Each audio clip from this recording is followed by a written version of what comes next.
कर्जत तालुक्यात गेल्या काही वर्षात राजकीय पातळीवर सातत्यानं चर्चेत राहिलेलं नाव म्हणजे सागर शेळके. स्थानिक स्वराज्य संस्थांच्या राजकारणात चढउतार अनुभवत, कार्यकर्त्यांचा विश्वास टिकवत आणि युवकांमध्ये मजबूत जनाधार निर्माण करत त्यांनी स्वतःची वेगळी ओळख निर्माण केली आहे. नुकताच राष्ट्रवादी काँग्रेस पक्षात केलेला प्रवेश हा त्यांच्या राजकीय प्रवासातील महत्त्वाचा टप्पा ठरला असून तालुक्यातील राजकीय समीकरणांना नवं वळण मिळाल्याची चर्चा रंगू लागली आहे.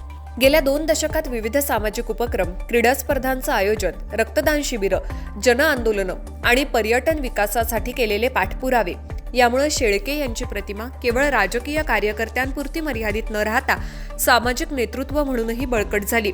अन्यायाविरुद्ध ठाम भूमिका घेणं, शांत आणि संयमी स्वभाव आणि सर्वसामान्यांशी असलेला थेट संवाद या गुणांमुळे ग्रामीण भागात त्यांचा प्रभाव सातत्यानं वाढत गेला. मात्र या प्रवासात त्यांना अनेक राजकीय चढउतारांचाही सामना करावा लागला. स्थानिक निवडणुकातील समीकरणं, गटबाजी आणि सत्तांतराच्या राजकारणात काही वेळ त्यांना धक्के बसले, तर काही वेळा त्यांनी रणनीतीतून बाजी मारली. माणगाव जिल्हा परिषद विभागातील ग्रामपंचायत स्तरावर सत्तांतर घडवून आणताना त्यांनी घेतलेली भूमिका ही त्यांच्या राजकीय क्षमतेची झलक मानली जाते.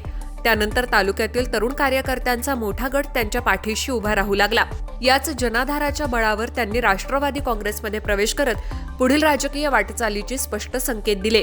नुकत्याच पार पडलेल्या जिल्हा परिषद आणि पंचायत समिती निवडणुकांमध्ये माणगाव जिल्हा परिषद गणातील उमेदवाराच्या विजयात सागर शेळके यांची भूमिका निर्णायक ठरल्याची चर्चा राजकीय वर्तुळात रंगली आहे. प्रचार नियोजन, कार्यकर्त्यांचे जाळे आणि स्थानिक पातळीवरील जनसंपर्क या तिन्ही बाबींचा प्रभाव उमेदवाराच्या विजयात दिसून आल्याचं निरीक्षकांचं मत आहे.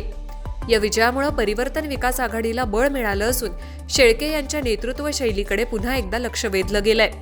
आदिवासी वाड्यांमध्ये वीज, पाणी, आरोग्य सेवा आणि मूलभूत सुविधा पोहोचवण्यासाठी त्यांनी केलेले सातत्यपूर्ण प्रयत्नही त्यांच्या राजकीय भक्कमतेचे आधारस्तंभ मानले जातात.